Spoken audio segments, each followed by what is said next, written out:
Hello students, welcome to Raghav Pathshala. Last class में हमने आपके जो प्रश्नावली 4.3 है उसका इंट्रोडक्शन पढ़ा था और हमने पढ़ा था कि आपके उप सारणी क्या होता है, जिसको हमने MIJ द्वारा दर्शाया था, और से गुणनखंड यानी कि AIJ द्वारा हमने दर्शाया था, या CIJ द्वारा।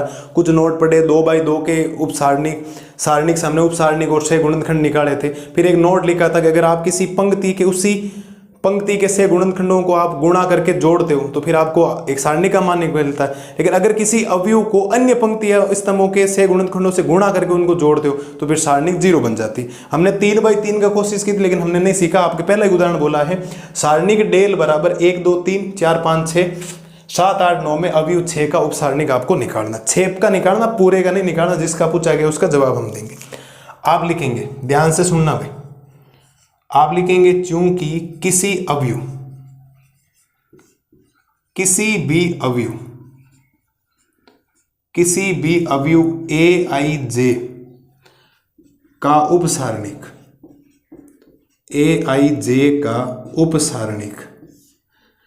MIJ होता है। उप सारणिक MIJ होता है। इस बात से एग्री हो आप लोग? किसी भी लिखने का तरीका होता है MIJ। और आपसे पूछा गया है कि अवयव 6 का उप सारणिक आपसे पूछा गया। थोड़ा ध्यान देना साहब, अवयव 6 का उप सारणिक निकलेगा कैसे? तो पहले दर्शाने का तरीका तो होगा M, और ये I और J क्या काम करता है? I और J ये काम करता है कि आप कौन सी पंक्ति में बैठे हैं और कौन से स्तंभ में बैठे हैं। तो 6 ढूंढो कौन सी पंक्ति में, तो आप कहेंगे सर पहली दूसरी पंक्ति में है, तो ये आ जाएगा M2। कौन से स्तंभ में? पहले दूसरे तीसरे स्तंभ में है, तो ये आ जाएगा M2 3। उम्मीद है यहां तक आपके बात क्लियर होगी। हम 3x3 का पढ़ रहे हैं, अभी तक हमने जिक्र भी नहीं किया अपने सिलेबस में। कल हमने 2x2 का सीखा इंट्रोडक्शन में, 3x3 का नहीं सीखा। और काफी बच्चे ये भी सोच रहे हैं, अरे सर 3x3 का कैसे निकलेगा, हम तो डरे हैं। आप देखना 3x3 का 2x2 से भी सिंपल है। ठीक है, तो दूसरी पंक्ति और तीसरे स्तंभ में मेरा 6 अवयव बैठा है। अब करना क्या, आप सोचना थोड़ा सा। मुझे जिस अवयव का निकालना है ना, 6 का निकालना है, तो उसमें उस पंक्ति को भूल जाओ, ये पंक्ति काट दो, और उस स्तंभ को भी भूल जाओ। क्योंकि जो 6 बेटा है उसके सापेक्ष आपको उस पंक्ति और उस स्तंभ को भूलना पड़ेगा। तो ये दूसरी पंक्ति में बैठा तो हमने दूसरी पंक्ति को काट दिया, तीसरे स्तंभ में बैठा था तीसरे। अब जब काटने के बाद उनको नहीं लेना, और ये 2x2 में आपके कन्वर्ट होगा। जो अवयव बचे वो लिख दो।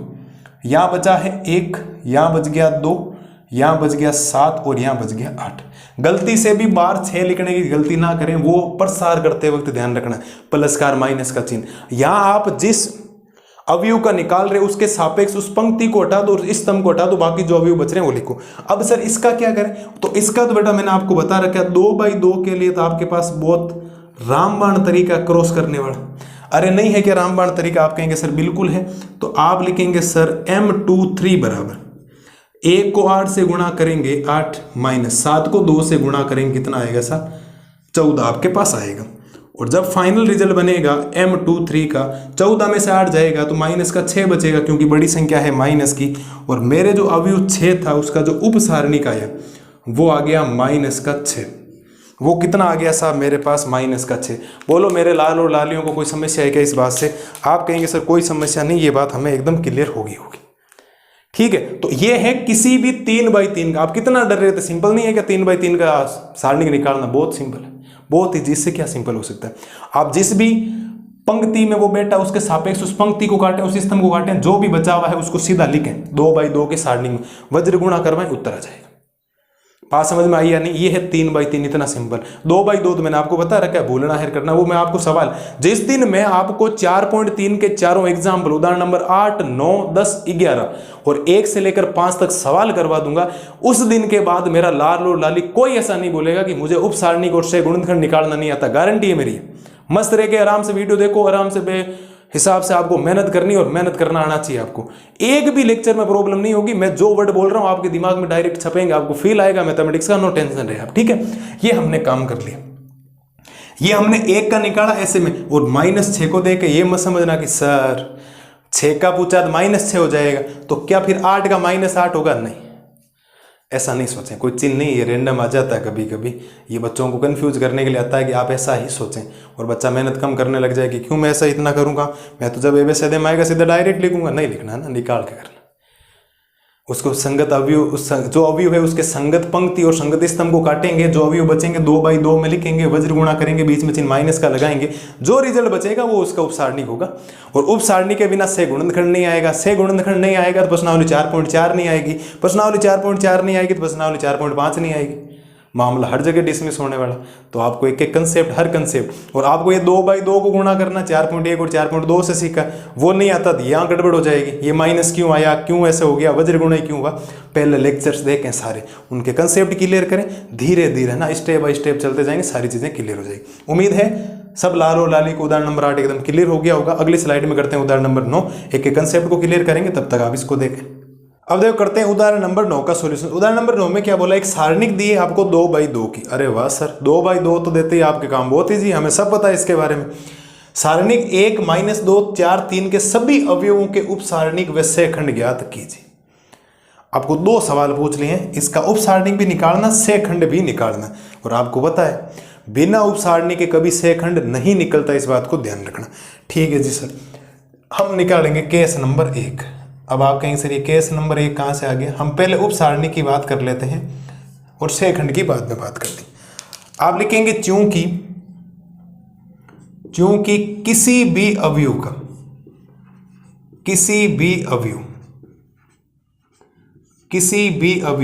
Aij का उपसारणिक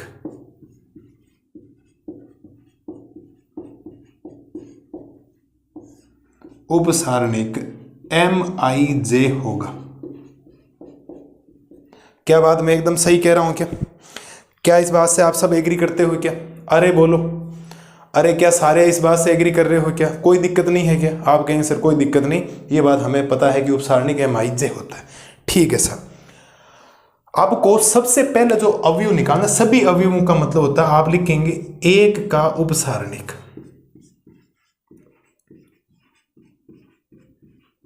किसका उपसारणिक? 1 का उपसारणिक।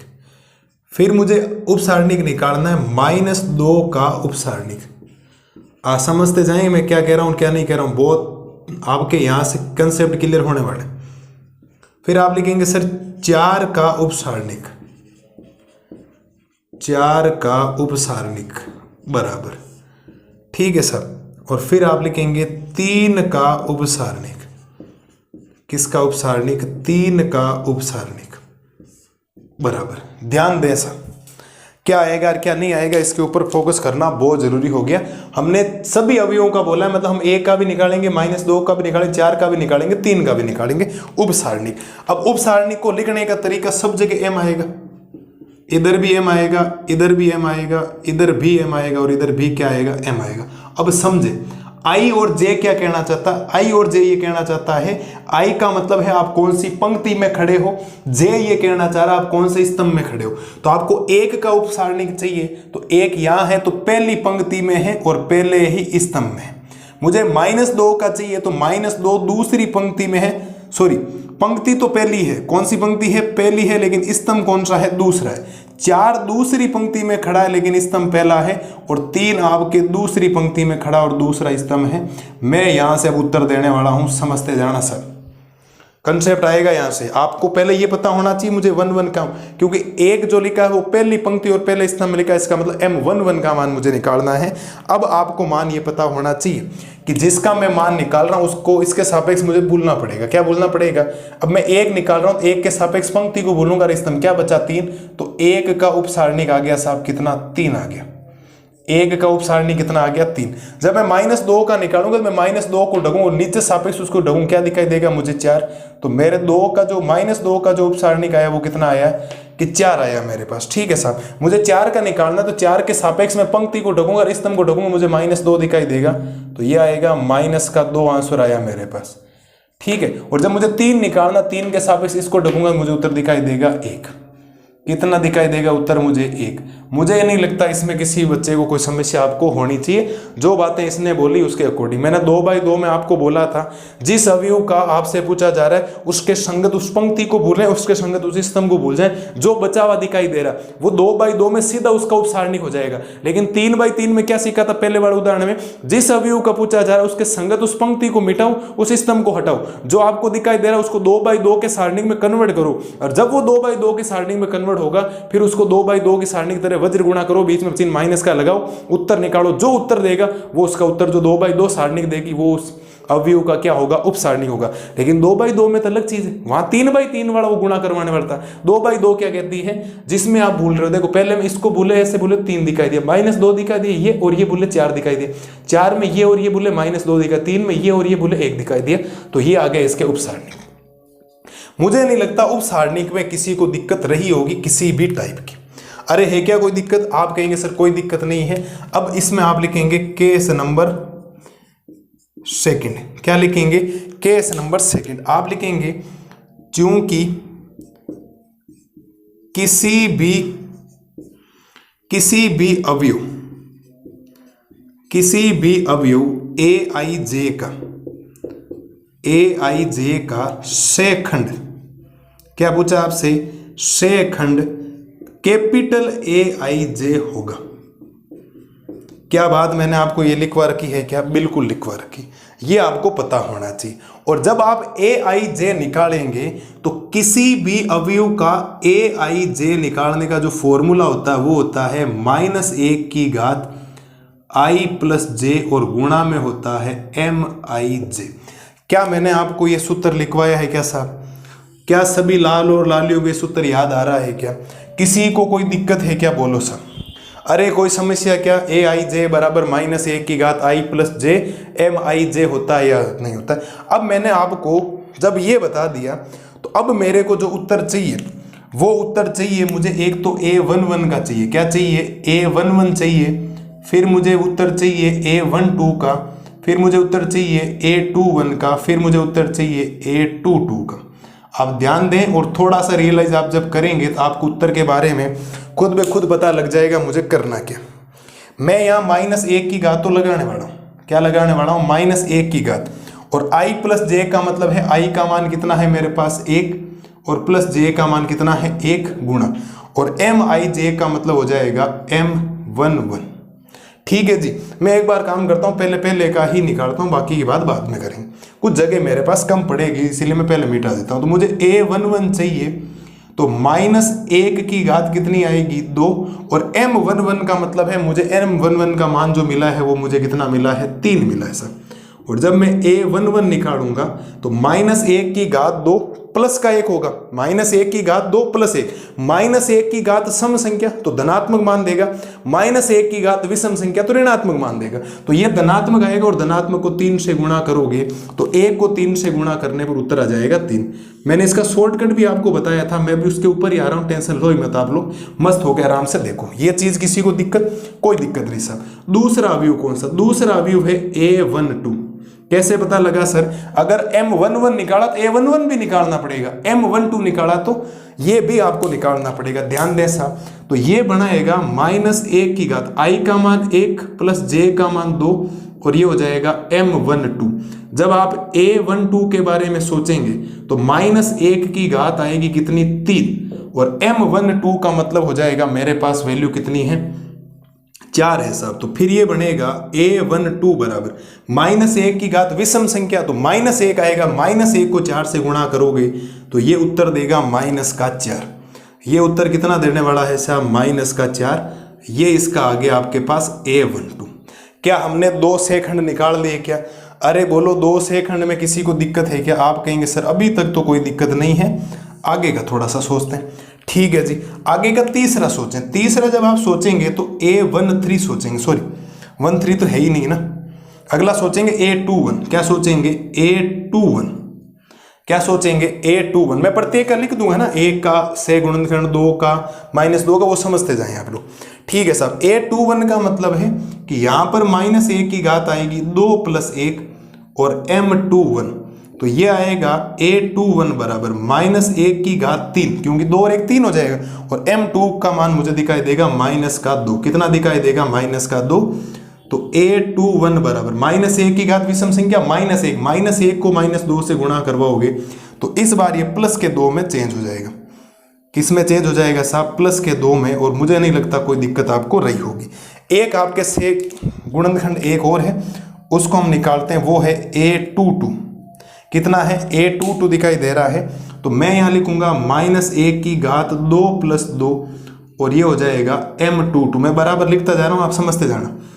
-1 की घात 4 बनेगा, और M22 का मान कितना है? 1, और -1 की घात 4 सम संख्या तो धनात्मक मान आएगा, धनात्मक को 1 से गुणा करोगे तो उत्तर कितना आ जाएगा? 1 आ जाएगा।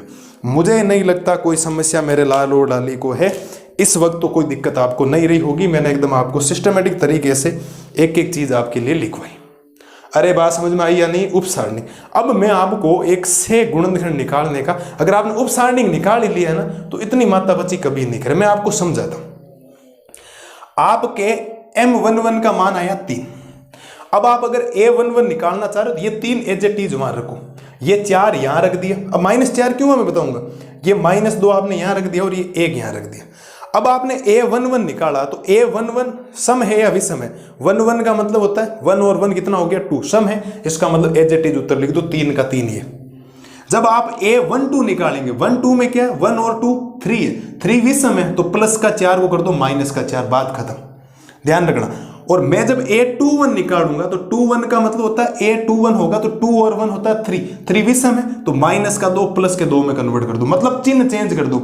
अगर योग सम है तो एज इट इज रहने दो, प्लस वाले को प्लस रहने दो, माइनस वाले को माइनस रहने दो। लेकिन अगर आपने जब उनको जोड़ा है, उनके नीचे आई और जे को जोड़ा है, आई और जे सम है तो धनात्मक चिन्ह, धनात्मक चीज ध्यान रखना। क्यों? धनात्मक होगी तो फिर चिन्ह में चेंज नहीं आएगा। अगर आप आई और जे को जोड़ने पर विषम संख्या प्राप्त करते हैं तो उसके चिन्ह चेंज कर दे, प्लस को माइनस कर देना, माइनस को प्लस कर दें। बट अगर आप आई और जे को जोड़ रहे हैं और सम संख्या आ रही है, चिन्ह चेंज नहीं करें। यहां ध्यान देना, A22 को जोड़ोगे, 2 और 2 4 होता है, 4 का मतलब चिन्ह चेंज नहीं करना, 1 का मैंने 1 ही रखा। ये भी तरीका आपको ध्यान होना चाहिए शॉर्टकट के हिसाब से, और हम ज्यादातर इसका तरीका वो ही लेंगे, इतना कंसेप्ट क्लियर नहीं करेंगे। ये बात तो आपको मैं जब बेसिक पढ़ा रहा हूं अभी उसमें ही काम कर रहा हूं, बाकी जब मैं सवाल करवाऊंगा आपको, ये बेसिक नहीं, उदाहरण में आपको मैं सब चीजें बता दूंगा, क्योंकि मुझे समझाना, एक बार आपका दिमाग रिएक्ट करना चाहिए, वहां तक पहुंचना चाहिए, उसके बाद हम जम कर लेंगे, कोई दिक्कत नहीं, भले टाइम लगो। ठीक है, उम्मीद है इसमें कोई आपको प्रॉब्लम नहीं रही होगी, एकदम बेहतरीन तरीके से देखो इनको। ठीक है, यहां तक कोई दिक्कत नहीं रही होगी। आपको ध्यान रखना चिन्ह कहां चेंज करना है। अगर ये सेम उत्तर आएगा, ये M11 का मान A11 में लिख दो, M12 का मान A12 में लिख दो, M21 का मान A21 में लिख दो, M22 का मान A22 में लिख दो, एज इट इज मान लिखो। प्लस माइनस का चेंज करना, और कहां प्लस माइनस करना? जहां गाते हैं विषम संख्या, जहां गाते हैं विषम हो रही है वहां चिन्ह चेंज करो, वरना चिन्ह चेंज करो ही मत। विषम योग हो रहा है, जैसे A23 है तो A23 में अगर वैल्यू 6 दिखाई दे रही है, M23 में आपको वैल्यू 6 दिखाई दे रही है, तो जब आप A23 निकालेंगे वो 6 नहीं होगा, -6 होगा, क्योंकि 2 और 3 5 हो रहा है। विषम होते ही चिन्ह चेंज करना है, सम होते ही चिन्ह चेंज नहीं करना, प्लस है तो प्लस, माइनस है तो माइनस। उम्मीद है उदाहरण 9 में आपको कोई दिक्कत नहीं रही होगी किसी भी टाइप की। एकदम आराम से देखें, सिस्टमेटिक तरीके से देखें, एकदम बेहतरीन तरीके से हमने सारणिक के उप सारणिक और सेखंड निकालना सीखा है। मैं इतना काम आगे नहीं करूंगा, मैं इसके केवल चिन्ह चेंज करने वाला। मैं वहां बोलूंगा देखो विषम हो रहा है तो प्लस का मैं माइनस कर रहा हूं, सम हो रहा है मैं प्लस को प्लस ही रख रहा हूं, माइनस को माइनस रख रहा हूं, वहां चीज मैं चेंज नहीं करूंगा। उम्मीद है इसमें कोई दिक्कत आपको नहीं रही होगी। आराम से आप देख लो, मैंने पूरा सिस्टमेटिक तरीके से आपको लिख दिया। ये आई और जे का सूत्र होता है। ठीक है, ये आप ये करें। अगली स्लाइड में हम करते हैं उदाहरण नंबर 10। अब देखो करते हैं उदाहरण नंबर 10। उदाहरण नंबर 10 ने क्या बोला है कि डेल बराबर, एक कोई अवयव में आपको नंबर से नहीं दिए गए, जो एक किसी सारणिक का या अवयव का जो सामान्य रूप होता है, हम लिखते हैं आई जे में A11 A12, वो दे दिया है कि अवयवों A11 मतलब इसका, और A21 मतलब इसका उप सारणिक और सेखंड दोनों निकालना। पूरे का नहीं निकालना, आपको 2 अवयवों से मतलब है तो हम 2 का ही निकालेंगे। इधर ध्यान देना सर, क्या काम करना है क्या नहीं करना।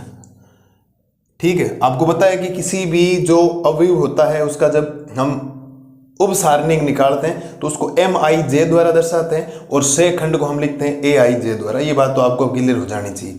ठीक है सर, आप लिखेंगे अवयव A11 का उप सारणिक,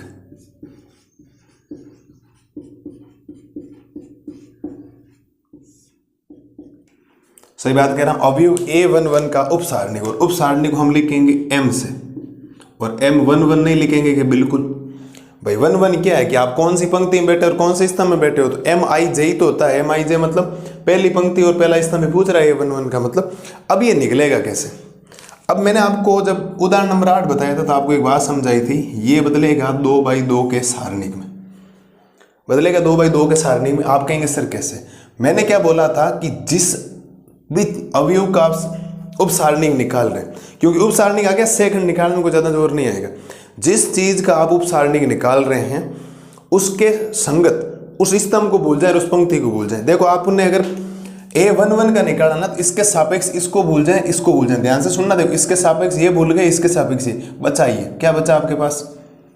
A22, A32, यहाँ बचा है A23 और यहाँ बचा है A33। सही बात कह रहा हूँ। इसके सापेक्ष देखो, मैं है ना करके बताता हूँ आपको। इसके सापेक्ष बोलने का मतलब क्या होता है? इसके सापेक्ष ये है, देखो ये बोले, बाकी जो दिखाई दे रहा है वो आपको लिखना है। इसके बाद आपको क्या करना है? वज्र गुणा करना है। अरे भाई इसके बाद क्या करना है? आपको वज्र गुणा करना है। और जब वज्र गुणा करेंगे, तो मैं आगे लिख रहा हूँ इसके सामने, तो वज्र गुणा जब आप करेंगे तो ये गुणा हो जाएगा A22 किससे गुणा हो जाएगा? A33 से। बीच में चिन्ह माइनस का आता है, ये गुणा हो जाएगा इससे, तो A32 गुणा हो जाएगा A23 से। और ये हमारे पास इसका आ गया फाइनल आंसर। अगर नंबर्स आते तो इतना बड़ा नहीं आता, लेकिन अब नंबर्स नहीं है तो इतना बड़ा ही आएगा, क्योंकि संख्याएं होती है तो हम तिरछा गुणा करते हैं तो कहीं ना कहीं गुणा होती है, घट जाती है, एक छोटा सा आंसर आता है। कभी 6 जैसे उसमें 6 वाले अवयव का -6 आया था, आपको बताओ तो करना क्या है आप ये समझें। उपसारणिक का मतलब है कि 2/2 का मैंने सिंपल बता रखा आपको। अभी 9वां एग्जाम्पल हमने डिस्कशन किया, कंप्लीट किया। 9वें में हमने उपसारणिक भी निकाला, सेखंड भी निकाला। ये उदाहरण आपको समझना जरूरी कि उदाहरण नंबर 11 में एक 3/3 का अवयव सारणिक आएगा, उसके अंदर आपको पूरे के पूरे अवयवों का उपसारणिक निकालना और पूरे के पूरे अवयवों का सेखंड निकालना। वहां आपके कंसेप्ट लगभग क्लियर हो जाएंगे उपसारणिक और सेखंड से रिलेटेड। वहां के बाद आपके डाउट ऐसा होना ही नहीं चाहिए कि मुझे ये चीज नहीं आती। ठीक है, इधर ध्यान देना। करना क्या, जिस चीज को भी आप ना निकाल रहे हो उसके सापेक्ष उसको बोलना। जैसे देखो ये तो आ गया, ये तो आपके पास आ गया, और इसके सापेक्ष में काम करता हूं, इसका सेखंड भी निकाल देता हूं। आप लिखेंगे अवयव A11 का सेखंड, क्योंकि दोनों ही बातें निकाल दी तो सेखंड भी निकाल लेंगे बराबर। सेखंड को हम A11 से लिखेंगे, बिल्कुल सब ये बात तो कन्फर्म है ना। A11 से लिखते हैं। A11 निकलता कैसे? A11 निकलता है -1 की घात, -1 की घात i + j होता है। -1 की घात होता है i + j, और i का मान यह है 1 + 1 और गुणा में हो जाएगा M11। अगर सेखंड निकाल तो उसका संगत उपसारणिक वहां आता है। ठीक है सर, बराबर। अब -1 की घात 2 आएगी, -1 की घात 2 आएगी, तो -1 की घात 2 का मतलब होता है धनात्मक मान, तो मुझे लिखने की जरूरत नहीं। और M11 का मान मेरे पास वो ऊपर पड़ा है तो मैं वो लिख दूंगा A22 A33 माइनस A32 और A23। ये मेरे पास A11 का सेकंड आ गया, मतलब सेकंड सेम भी आता है। और ये बात तो आपको कंफर्म होनी चाहिए, सेकंड सेम आता है। अब कब आता है सेम? माइनस कब लगेगा, सेम का सेम कब आएगा? तो मैंने आपको ये तरीका बताया था कि अगर आप आई और जे को जोड़ रहे हो, मतलब ये जो पैरों में लिखा हुआ है यहाँ पर आई और जे को आप जोड़ रहे हो, और उनका सम करने पर, उनको जोड़ने पर, आई और जे को जोड़ने पर आप अगर उसमें सम संख्या प्राप्त हो रही है, आपको आई और जे को जोड़ने पर क्या प्राप्त हो रही है? सम संख्या। तो आप चिन्ह नहीं बदलेंगे, प्लस को प्लस रखेंगे, माइनस को माइनस रखेंगे। लेकिन अगर आई और जे को जोड़ने पर भी सम संख्या आ रही है तब आप चिन्ह बदलेंगे, इस बात को ध्यान रखना। तो यहाँ पर देखो 1 + 1 2 आया, 2 सम है, तो मैंने कोई चिन्ह नहीं बदला, एज इट इज उसको लिख दिया। अब आगे ये बात तो हमने कर ली। अगली बात, अगला एक और है उपसारणिक निकालने वाला, तो आप लिखेंगे अवयव A21 का उपसारणिक।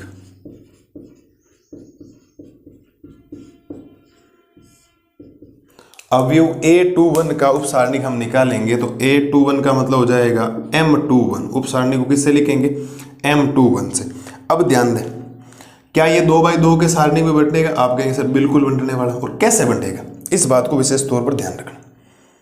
A21 का मतलब है कि इस बार आपको इसको भूलना पड़ेगा, देखो, क्योंकि A21 के सापेक्ष ये है और इसके सापेक्ष ये है। देखो स्तंभ, पंक्ति और स्तंभ को काटो, बचा क्या आपके पास? बचा ये है A12,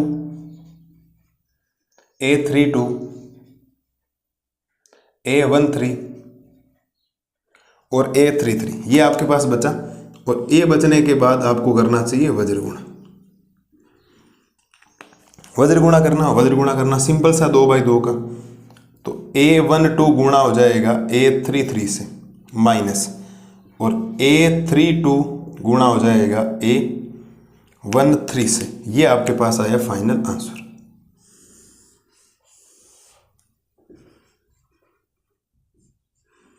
हाँ जी, कोई दिक्कत है क्या? वही है, आपको जिस अवयव का आप निकाल रहे उसके संगत आप उस पंक्ति और इस स्तंभ को भूल जाए, बाकी जो बच रहे हैं वो 2/2 में लिखें। 2/2 के सारणी को सॉल्यूशन करना आपको आता है, वज्र गुणा करवा के बीच में चिन्ह लाना माइनस का। ठीक है सर, ये भी आ गया। आगे अब इसी का सेकंड भी निकालना है, तो आप लिखेंगे अवयव A21 का सेकंड, और सेकंड का मतलब हो जाएगा A21, बिल्कुल सब ए से दर्शाते हैं। और फॉर्मूला क्या बनेगा? फॉर्मूला बनेगा -a की घात i + j। तो i कितना 2, j कितना 1, और गुणा में बन जाएगा M21। और -a की घात 3 है तो उत्तर -1 आएगा। इस बात को विशेष तौर पर ध्यान रखना। यहां जल्दबाजी में, अगर वहां तो देखो -1 की घात 2 थी, -1 की घात 2, -1 गुणा -1 + 1 होता है। अगर आप समझ लें कि अगर आपको -1 की घात सम संख्या मिल रही है तो +1 आएगा, और -1 की घात विषम संख्या आएगी तो -1 आएगा। इस बात को ध्यान रखना। तो -1 की घात 3 विषम संख्या तो -1 आएगा। M21 का मान ये रहा, देखो मेरे पास ऊपर पड़ा है A12, A33 माइनस A32 और A13। और जब ये आप A21 निकालेंगे तो होगा क्या? ये माइनस अंदर जाएगा तो माइनस वाला बन जाएगा प्लस, और प्लस वाला बन जाएगा माइनस। तो माइनस अंदर जाएगा तो माइनस का A12 A33 minus minus plus A32 A13। ये इस क्वेश्चंस का आपके पास आ गया फाइनल आंसर। अब रही बात कोई के सर अगर प्लस को पहले में लिख दूं और माइनस को बाद में लिख दूं, तो वो तेरी मर्जी है बेटा, कोई दिक्कत नहीं, उसमें कोई फर्क नहीं पड़ता है। आप ऑर्डर कोई भी रखें, क्रम कोई भी रखें, कोई ज़्यादा फर्क नहीं पड़ता है। मुझे नहीं लगता इस एग्जाम्पल में किसी बच्चे को कोई दिक्कत है। अब बात समझ में आई या नहीं? आपका डर था कि सर हमने इंट्रोडक्शन में नहीं पढ़ा कि 3/3 का सारणिक में उप सारणिक और सेकंड कैसे निकले। ये निकल रहे लो। एक चीज़ सोचनी है आपको, तो सीधा सिंपल सा कंसेप्ट बताता हूँ आपको। उप सारणिक आ गया, आ जाएगा उप सारणिक। उप सारणिक आने के बाद सेकंड हमेशा सीधा डायरेक्ट निकालेंगे, ज़्यादा फॉर्मूले में नहीं जाएंगे। उप सारणिक आने के बाद में सेकंड अगर आपको निकालना है तो आपको कब चिन्ह बदलना है? जब उनका योग विषम है। आई और जे का योग, आई और जे को जोड़ने पर विषम हो रहा है तो चिन्ह बदलना है, और आई और जे को जोड़ने पर चिन्ह नहीं बदल रहा है, नहीं, आई और जे को जोड़ने पर सम आ रहा है तो चिन्ह नहीं बदलेगा। प्लस है तो प्लस, उप सारणी है ना, एज इट इज। उप सारणी के आएंगे क्योंकि इसमें देखो ये निकाला तो उप सारणी ये काम आया, ये निकाला तो उप सारणी ये काम है। इसके चिन्ह बदलने केवल और केवल हम करेंगे। अभी 11वां एग्जाम्पल करेंगे, मैं उसमें पूरी प्रक्रिया नहीं लिखूंगा, आपसे खुद से पूछूंगा, देखो इनको योग हो रहा है क्या, चिन्ह बदलूंगा, सेम उत्तर लिखना है। करना क्या, जब A21 निकालेंगे तो M21 का जो उत्तर है 6 आया तो 6 लिख दो। सपोज M21 आपके पास 6 आ रहा है, आपको A21 निकालने को बोला, सेकंड उसी का सेकंड निकालने को बोला, तो आप 6 लिख देंगे। अब ये माइनस में 6 बदलेगा या प्लस का 6 वो डिसाइड करेगा 2 और 3। तो जब 2 और 3 को जोड़ोगे तो विषम हो रहा है, और विषम हो गया, इसका मतलब चिन्ह बदलना हो, तो चिन्ह बदल दो, प्लस का 6 कर दो, माइनस का 6। उम्मीद है ये बातें सारी क्लियर होगी। एग्जाम्पल नंबर 10 में कोई दिक्कत है नहीं। आपको करना क्या है, कोई भी सेकंड निकालने का सूत्र होता है, आई की -a की घात i + j M11 होता है, MIJ होता है, ये मैं आपको बता चुका हूँ। और आप चाहो तो मैं एक बार आपके लिए लिख भी दूँ। AIJ बराबर होता है -a की घात i + j और MIJ, ये आपके होता है इसका सूत्र। मुझे नहीं लगता इस सूत्र में कोई दिक्कत आपको होनी चाहिए, आराम से आप कर लेना। अगली स्लाइड में मैं लाता हूँ एग्जाम्पल नंबर 11, जो आपके 4.3 से पहले क्या है, लास्ट एग्जाम्पल है। तब तक आप एक बार इसको आराम से बढ़िया तरीके से देखो।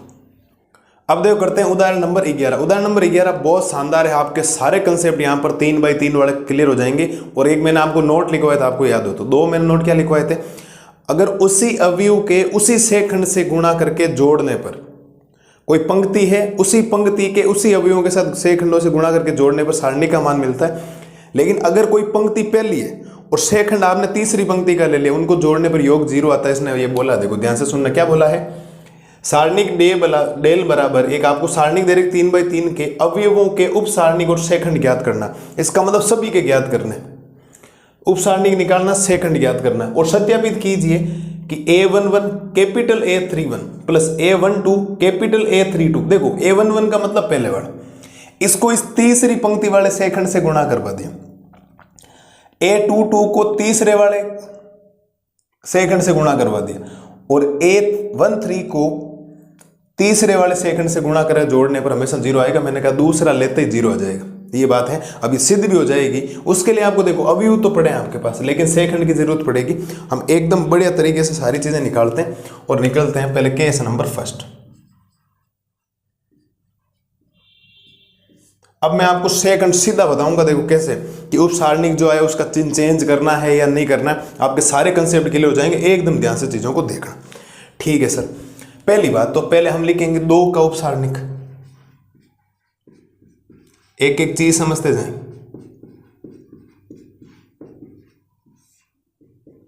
ठीक है, 2 का उप सारणिक लिखेंगे और फिर लिखेंगे -3 का उप सारणिक। एक एक कंसेप्ट क्लियर हो जाएगा, अभी ध्यान से देखें। फिर हम निकालेंगे 5 का उप सारणिक। एक बार 3 निकालते हैं, फिर अलग वाली पंक्ति में चलेंगे, पहले पहली पंक्ति को सलटीवाड़ा कर देते। हाँ जी सर, किसी का उप सारणिक जो होता है उसको लिखा जाता है MIJ द्वारा। इस बात से सहमत हो ना आप लोग, MIJ द्वारा लिखा जाता है। तो 2 किस में है, पहली वाली पंक्ति और पहले वाली स्तंभ में है। तो ये हो जाएगा M12 और ये हो जाएगा M13। ठीक है सर, सारी पहली पंक्ति है लेकिन स्तंभ बदल गए। अब ध्यान देना सर, होगा क्या, अब आपको ये निकालना है तो 3/3 में सीधा सिंपल सा काम है कि ये आपके 2/2 के उप सारणिक में बदलेगा, ये भी 2/2 के उप सारणिक में बदलेगा और ये भी 2/2 के उप सारणिक में बदलने वाला। कैसे बदलेगा, मैंने क्या बोला था, जिसके सापेक्ष आपको निकालना है ना, जिसके सापेक्ष उसको भूल जाएं। 2 के सापेक्ष ये है, इसके सापेक्ष पंक्ति स्तंभ को भूल जाएं। तो क्या दिखाई दे रहा है आपको, 0, 4, 5 और -7। इस बात को ध्यान रखना, मैं क्या कह रहा हूं, जिस चीज का हम निकाल रहे उसके सापेक्ष उस पंक्ति को और उस स्तंभ को भूलना, ये आपको दिखाई दिया। ठीक है, इसको जब हम सोल्व करेंगे तो सोल्व करने पर इसको इससे गुणा करोगे तो 0 आ जाएगा, -5 को 20 से गुणा करोगे 20 आ जाएगा और उत्तर निकलेगा -20। मतलब इस 2 का जो उप सारणिक आया, मतलब M11 आया, वो आया -20।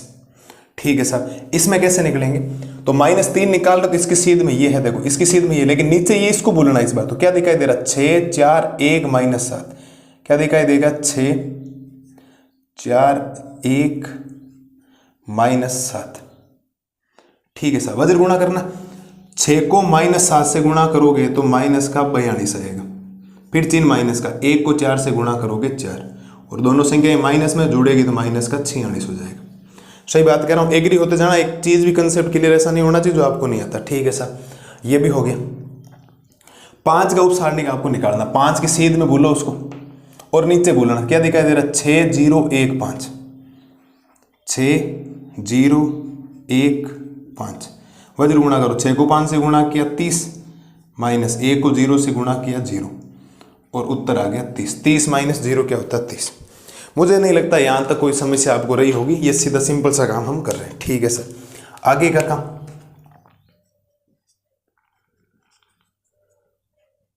आगे दूसरी पंक्ति में अब निकालेंगे हम 6 का उप सारणिक।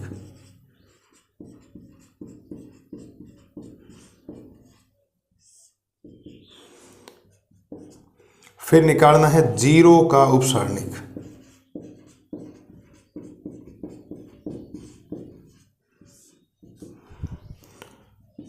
और फिर निकालेंगे 4 का उप सारणिक।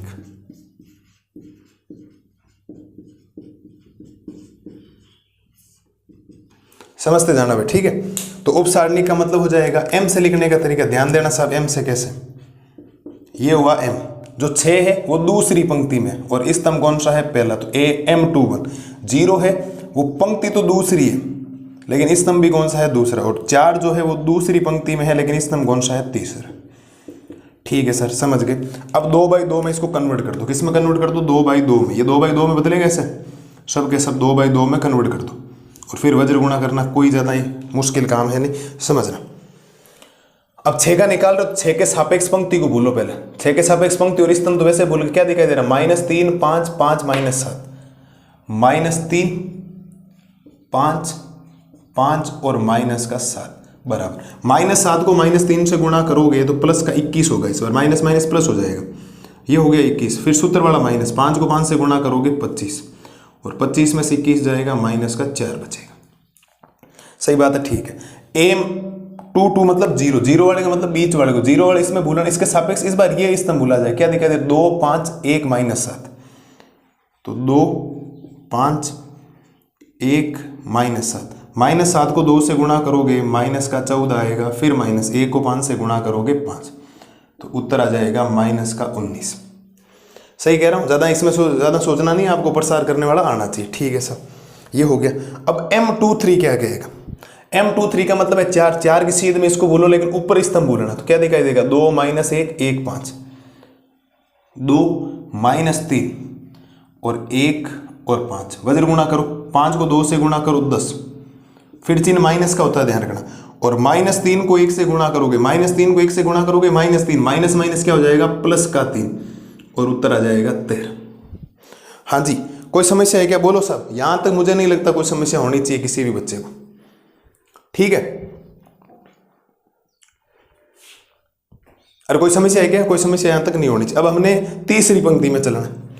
तीसरी पंक्ति का मतलब समझना में, तीसरी पंक्ति हो जाएगी 1 का उपसारणिक, किसका उपसारणिक, 1 का उपसारणिक।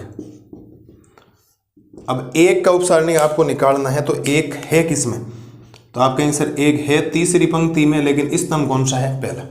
तीसरी पंक्ति है लेकिन स्तंभ कौन सा है, पहला। ठीक है सर, इसको बदलो 2/2 में। अब बदलने का तरीका आपको पता होना चाहिए क्या, इसके सापेक्ष इसको बोलो, इसके सीध में, -3 5 0 4, -3 5 0 4, -3 को 12 से गुणा करोगे -12, सॉरी -3 को 4 से गुणा करो -12, 0 को 5 से करोगे -0, तो उत्तर आ जाएगा -12।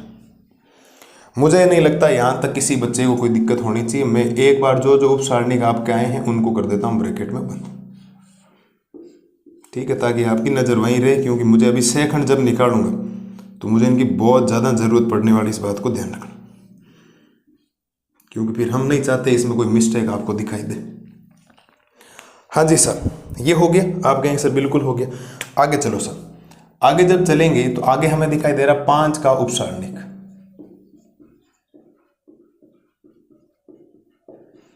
सवाल बड़ा है, थोड़ा ध्यान रखना है ना। और 5 का जो उपसारणिक होता है उसको लिखने का तरीका होता है M। 5 तीसरे पंक्ति में है लेकिन स्तंभ दूसरा है। ठीक है सर, बदलो इसको 2/2 में। 2/2 में अवयव क्या आएंगे वो ध्यान देना थोड़े से। 2/2 का मतलब देखो, 5 की सीध में ये बोलना, इसको सीधा देखो, ये तो बोलना ही, जिस पंक्ति में बैठो वो पंक्ति भूल जाओ, स्तंभ कौन सा दूसरे में ये बोलो, तो आप इसको बोलेंगे, ये बोलेंगे, देखो 2 5 6 4 दिखाई देगा आपको, क्या दिखाई देगा, 2 5 6 और 4।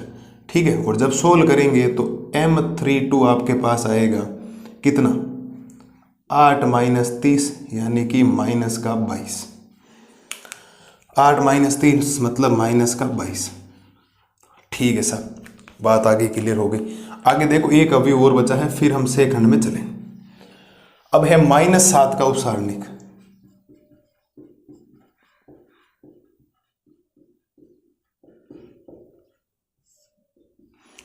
-7 का उपसारणिक, और -7 के उपसारणिक का मतलब हो जाएगा M33। क्या दिखाई देगा, -7 तीसरी पंक्ति और तीसरी स्तंभ में। ठीक है सर, 2/2 में कन्वर्ट सोचो। आप कहेंगे सर इसको बोलना, इसके सापेक्ष ऊपर बोलना, ये L बनेगा। 2 - 3 6 0, 2 - 3 6 और 0, करवो वज्र गुणा करवो, तो M33 आ जाएगा आपके पास। 2 को 0 से करो 0, -6 को -3 से करो -18 आएगा, लेकिन ये माइनस माइनस क्या हो जाएगा, प्लस का 18, और उत्तर आ जाएगा आपके पास कितना, 18। हाँ जी सर, थोड़ा मैच कर लें एक बार, ज़रूरी है क्योंकि क्वेश्चन आपके सामने से भंडार भरा हुआ लिखने में, है ना। वो प्रक्रिया आपको 2 बाई 2 बदलनी है, बाकी मुझे नहीं लगता कोई लिखने में ज़्यादा दिक्कत है, सेम मैंने काम किया है। मैं उत्तरमाला एक बार मैच कर लूँ क्योंकि मैं नहीं चाहता कोई गड़बड़ हो। पहले -20 आया, है ना, फिर -46 आया, फिर 30 आया, ठीक है, फिर -4 आया, फिर -19 आया, फिर 13 आया, फिर -12 आया, ठीक है, फिर आया है आपके -22, ठीक है सर, और फिर आ गया है आपके पास 18, ठीक है सर। एकदम यहाँ तक तो कोई दिक्कत है नहीं। ये हो गया आपके केस नंबर 1 सब का उपसारणिक। अब मुझे निकालना है इनका, क्या निकालना है, केस नंबर जो हम सेकंड लिखने वाले हैं, केस नंबर सेकंड में हम निकालेंगे सेखंड। क्या निकालेंगे साहब, सेखंड। सेखंड का मतलब होता है AIJ बराबर -1 की घात I + J गुणा में होता है MIJ। इस बात को आप ध्यान रखना थोड़ा सा, ये चीज़ आपको ज्ञात करनी। मैं क्या बार बार इस सूत्र को लगाऊं, क्या आप कहेंगे सर नहीं, तो क्या हमें अगर A11 निकालना है तो हम M11 पे जाएंगे, A12 निकालना तो हम M12 पे जाएंगे, A13 निकालना तो हम M उपसारणिक ही काम में लेना है। गुणा तो किससे करना है, उसके उपसारणिक से। अब वो गुणा -1 से होगा या +1 से होगा, चिन्ह हम उपसारणिक का चेंज करेंगे या नहीं चेंज करेंगे, वो डिपेंड कौन करेगा कि अगर हमने I और J को जोड़ा तो देखो, मैं एक बात सुनना मेरी बात, मैं एक काम करता हूँ, मैं आपके सामने कुछ बात नहीं लिख रहा हूँ। देखो मुझे A11 निकालना है, ठीक है सर, और मुझे A12 भी निकालना है, ठीक है सर, मुझे A13 भी निकालना है, ठीक है सर, हो गया यहाँ तक। और मैं काम करता हूँ, नीचे लिख रहा हूँ जितनी जगह है उतना। मुझे A21 भी निकालना है, A22 भी निकालना है, A23 भी निकालना है, और इधर मैं लिख रहा हूँ मुझे A31 भी निकालना है, A32 भी निकालना है, A33 भी निकालना है। आप समझते जाइए मैं क्या कह रहा हूँ। मैं 9 के 9 अवयवों के क्या निकाल रहा हूँ, से गुणनखंड निकाल रहा हूँ। पहली बात तो A11 का मतलब है M11 का मान लिखो, पहले आप लिख दो एज इट इज है जैसा, -20, समझते जाना पूरा ही। M12 निकाल रहे हो, A12 निकाल, इसका मतलब ये लिखना -46। मैं चिन्ह चेंज कर दूंगा, अभी मैं आपको पूरी चीज समझाना चाह रहा हूँ। ये लिख दो 30। अरे भाई आप समझ तो रहे हो ना, ये A11 का मतलब है यहाँ आएगा M11। भाई I और J क्या कह रहा है, 1 कह रहा, तो M11 आएगा तो मैं M11 वाला, ये -1 की घात मैं ना चेंज कर दूंगा। मैं चिन्ह कब चेंज करूंगा कब नहीं करूंगा, ये आपको सीधा ध्यान रखना, इतनी बड़ी प्रक्रिया नहीं करनी, बड़ा ऑलरेडी हम कर चुके हैं, ठीक है। A21 के लिए M21 लिखो -4, ठीक है, और A22 के लिए M22 लिखो -19, A23 के लिए लिखो 13, ठीक है, सही कह रहा हूं ना एकदम बिल्कुल। M31 के लिए A31 के लिए M31 लिखो -12, फिर लिखो आप -22, और फिर लिखो 18। ये हमने लिख दिया सब, एज इट इज लिख दिया। अब बात सुने, किस माइनस को मैं प्लस बनाऊंगा, किस माइनस को एज इट इज रखूंगा, किस प्लस को मैं माइनस बनाऊंगा, किस प्लस को एज इट इज रखूंगा, वो डिपेंड करेगा I और J। देखो 1 रे कितना होता है 2, 1 रे कितना होता है 2। मैं चिन्ह किन किन के बदलने वाला हूं, ये जो दिखाई दे रहा है किन किन के चिन्ह बदलूंगा, जहां मुझे योग विषम दिखाई देगा, विषम के अलावा मैं चिन्ह बदलूंगा नहीं, सम पे बिल्कुल नहीं बदलूंगा। 1 रे 2 हो गया, इसका मतलब मैं चिन्ह नहीं बदलने वाला। A11 सीधा ही -20 हो गया। बात समझ में आई या नहीं। ये क्या लिखा, A12 क्या दिखाई दे रहा है, A12 का मतलब हो गया 1 और 2 कितना होता है 3, इसका मतलब विषम चिन्ह बदलना पड़ेगा। ये -46 हो गया +46। बात समझ में आ रही है नहीं, बिल्कुल। A13 का मतलब हो गया 1 और 3 होता है 4, 4 में आपको चिन्ह नहीं बदलना, 30 का 30 उत्तर आ गया। A21 का मतलब हो गया कि 2 और 1 3, 3 मतलब विषम चिन्ह बदलना, माइनस का किसमें, प्लस में, ठीक है सर। A22 तो 2 और 2 कितना होता है 4, 4 पे चिन्ह नहीं बदलना, -19 रहने दो। A23 का मतलब होता है 2 और 3 हो गया 5, ओहो 5 विषम, इसका मतलब चिन्ह बदलो, प्लस का बदलो माइनस में। A31 में 3 और 1 हो गया 4, 4 में चिन्ह नहीं बदलना है, सम में चिन्ह नहीं बदलना, -12 का -12। A32 में 3 और 2 हो गए 5, 5 का मतलब विषम चिन्ह बदलेगा, माइनस है तो क्या बदल जाएगा, प्लस का 22। A33 तो 6 हो रहा है, 6 में चिन्ह नहीं बदलना, ये हो गया। ये इतना आसान है, देखो आप उपसारणिक आते आप सोचो सेकंड कितना सिंपल सा आ जाएगा। सब खेल उपसारणिक है, सब का सब खेल। बात पल्ले पड़ी या नहीं पड़ी? अभी काम खत्म नहीं हुआ, अभी ये भाई साहब बैठे हैं सिद्ध करने, क्योंकि ये मैंने आपको नोट लिखवाया तो कहीं ना कहीं इसका सिद्ध तो मुझे करवाना पड़ेगा ना, वरना आपको विश्वास कैसे होगा कि सर ऐसा ही थोड़ी होता है। मैथमेटिक्स तो रूल के हिसाब से चलती है ना, तो आपको ध्यान रखना पड़ेगा, ठीक है। और वो कैसे होगा, सारणी का मान कैसे आता है, वो भी मैं आपको बता दूंगा। वो हम सवाल करेंगे 4.3 के अंदर, टेंशन मत लो। तीसरा और चौथा सवाल इसी के ऊपर, एक एग्जाम्पल भी इसी के, एक सॉरी 5वां एबीसीडी वाला सवाल भी है, वो पहले नोट की तरह, नोट नंबर 2 ये आ गया आपके सामने। तो आपको कहानी ये समझनी है कि उपसारणिक निकालने का तरीका मैंने आपको बता दिया है। किसी का भी उपसारणिक निकालना, उसके सापेक्ष उस पंक्ति और स्तंभ को भूल जाएं। जैसे आप सोचें कि मैं जब 2 का निकाल रहा था, मैं इसको ऐसे भूल रहा था और इसके सापेक्ष इसको भूल रहा था, मेरे पास बचा 0 4 5 -7, 0 4 5 -7। फिर तो आपको सबको बताइए इनको क्या करना होता है। अरे क्या करना होता है, क्या बार बार बच्चों की तरह लिखूं क्या, ये वज्र गुणा करना, ये तो आपको बात समझ जानी चाहिए। और बीच में चिन्ह हमेशा किसका आता है, माइनस का। ये तो 2/2 को चेंज करना आपको आना चाहिए। मान कैसे निकालते हैं 2/2 सारणी, हमने इंट्रोडक्शन पढ़ा है, हमने 4.1 पढ़ी, हमने 4.2 भी पढ़ी और 4.3 मोर पढ़ रहे हैं, तब तो क्लियर कट हो जाना चाहिए। आगे भी काम आएगी, 4.2 आएगी, 4.4 में, 4.5 में, विविध में, सब जगह काम ही काम है, भूलने का नाम ही नहीं। रोजाना रिविजन करो, चीजें याद रखो। उप सारणिक निकालने के बाद शेखंड निकालना बहुत ईजी है। क्यों? जो जो उप सारणी के वो लिख दो। जैसे M11 का उप शेखंड होगा A11, M12 का शेखंड होगा A12, एज इट इज लिख दो। अब चिन्ह इनके बदलते हैं कब हैं, जब योग विषम होगा। योग क्या होगा, विषम। जैसे देखो उत्तर तो मैंने यहाँ -46 लिखा था, देखो यहाँ -46 है, मैंने +46 क्यों किया, क्योंकि 1 और 2 को जोड़ने पर 3 होता है। 3 जब -1 की घात 3 होगी तो -1 आएगा। -1 को जब 46 से गुणा करोगे तो माइनस माइनस प्लस हो जाएगा। हम इतना काम नहीं करें, हम करेंगे शॉर्टकट में काम, जो आपको ध्यान रखना। और एग्जाम में आपको यही करना है, कोई दिक्कत नहीं, कोई प्रॉब्लम नहीं आएगी। अब आप चीज़ों को सोचें थोड़ा सा, कोई दिक्कत है क्या? मुझे नहीं लगता कोई दिक्कत आपको होनी चाहिए। यहाँ तक एकदम हमने बेहतरीन तरीके से काम कर लिया, ठीक है सर। मैं कुछ जो चीज़ आपको एक सिद्ध करनी बोली गई है उसको यहाँ थोड़ा सा ब्रैकेट के अंदर बताने की कोशिश कर रहा हूँ कि एक्चुअल में आपको बोला हुआ क्या, ठीक है। वो जो चीज़ सिद्ध करनी है उस चीज़ को मैं लिख रहा हूँ जो आपके सामने लिखा। क्या इसका मान वो कह रहा है 0 आता है क्या? A11 में लेना है A31 प्लस A12 में आपको लेना है A32, सही कह रहा हूँ। और A13 में लेना है A33। जब इसमें सब मान रखूंगा तो उत्तर 0 आना चाहिए। आपको सर A11 कौन सा, इस A11 का मतलब है उस सारणिक में पहली पंक्ति और पहले स्तंभ में कौन बैठा था? आपको सर ये 2 बैठा है, ठीक है साहब, ये हो गया 2 गुणा में A31। कैपिटल A31 का मतलब होता है सेकंड। ढूंढो कहीं दिखाई दे रहा है कि आपको सर ये रहा, देखो A31 माइनस का 12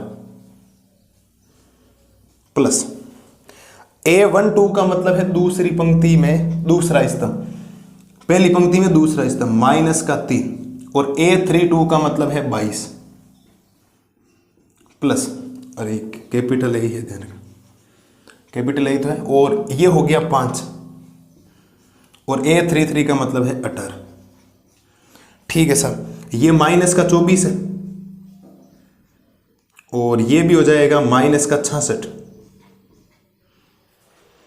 22 को 3 से गुणा, माइनस का 66। 18 को 5 से गुणा करोगे हो जाएगा 90। अब -66 और -24 होता है माइनस का 90 और प्लस का 90, उत्तर क्या दे देगा 0। अरे बात सत्यापित हुई या नहीं हुई? अरे बोलो, बात सत्यापित हुई या नहीं हुई? कोई प्रॉब्लम है क्या? कुछ भी प्रॉब्लम नहीं। आपको एक काम करना था, उस अवयव को दूसरे अगर सेकंड से गुणा कर दिया। भाई A11 लिखा है तो इसका सेकंड क्या होता है? कैपिटल A11 होता है। आप सोचो ये A11 है तो इसका सेकंड क्या था? कैपिटल A11 था ना, तब तो मान आएंगे। लेकिन अगर आपने उल्टा ले लिया कोई दूसरी, ये देखो पंक्ति पहले चल रही है, आप चल रहे हो तीसरी पंक्ति के सेकंड में, तीसरी पंक्ति के सेकंड से अगर आपने उल्टा गुणा करवा दिया, किसी अवयव को अन्य पंक्ति स्तंभ के अवयवों के सेकंडों से गुणा करवा दिया, तो वो सारणी का मान 0 देगा। इस बात को ध्यान रखना। ये सत्यापित भी हो गया। इसका मतलब ये बात एकदम वेरीफाई सही होती है कि जो हमने पढ़ा था, ये वाली, ये जो बात लिखी है ना, ये वाली, ये यहाँ नहीं, ये सब जगह वैलिड है, चाहे कोई भी लो। आप अगर यहाँ कुछ दूसरा चेंज कर दोगे, ये यहाँ ले आओ और ये यहाँ ले आओ, कैपिटल A और कैपिटल A को चेंज कर दो तो भी हो जाएगा 0। उम्मीद है एग्जाम्पल नंबर 11 से आपके काफ़ी कंसेप्ट क्लियर हुए होंगे। 4.3 में और बढ़िया तरीके से कंसेप्ट क्लियर होंगे। थोड़ा सा रिवीजन करो, मस्त रहो, स्वस्थ रहो, और चीज़ें रिवीजन करना जरूरी है ना, वरना मैं कुछ बोलूँगा तो आपको समझ में नहीं आएगा। आराम से इसको देख लें, आराम से मैंने सिस्टमेटिक तरीके से लिखवा दिया। ये कब मैंने चिन्ह चेंज किया इस बात को विशेष तौर पर ध्यान रखना। बाकी ये उत्तर तो सेम ही आएंगे, एज इट इज, कहेंगे उत्तर सेम ही। देख लो -20 का -20 ही लिखा, मैंने चिन्ह क्यों चेंज नहीं किया, क्योंकि योग इनका समय समय तो मैं चिन्ह चेंज नहीं करूंगा, विषय में तो चिन्ह चेंज कर दूंगा, उल्टा कर दूंगा उस चिन्ह को। माइनस है तो प्लस कर दूंगा, और प्लस वाले क्या कर दूंगा माइनस। उम्मीद है एग्जाम्पल नंबर आपके 11 एकदम क्लियर हो गया होगा। कल की क्लास में पढ़ेंगे हम प्रश्नावली 4.3 का कंप्लीट सॉल्यूशन। क्वेश्चन 5 है उसके अंदर टोटल, कोई दिक्कत नहीं, भले ही हो 5। पहले के अंदर 2 है, दूसरे के अंदर 2 है, फिर तीसरा, चौथा, पांचवा छोटा सा है, ज़्यादा कोई दिक्कत नहीं आएगी। इस बात को थोड़ा ध्यान रखना। मैंने कोने में लिखा हुआ आपको दिखाई दे रहा होगा, मैंने जो वैल्यू लिखी A11 मतलब उठा के यहाँ लिखा है, ये A11 है, ये A12 है, ये A13 है, समझ रहे हो ना। ये A21 है, A22 है, A23, A31, A32 और A33 मानिए रखा। और सेकंड यहाँ आपके सामने दिखाई दे रहा है, उससे गुणा करवाओगे, विपरीत से गुणा करवाते, किसी अवयव को अन्य सेकंडों से गुणा करवा के जोड़ोगे तो उत्तर वो 0 दे देगा। इसने ये बोला था और हमने सिद्ध कर दिया, क्योंकि -90 + 90 क्या होता है 0। उम्मीद है लेक्चर पसंद आया होगा। मस्त रहिए, स्वस्थ रहिए। कल की क्लास में मिलते हैं प्रश्नावली 4.3 का सोल्यूशन लेकर, तब तक थैंक यू।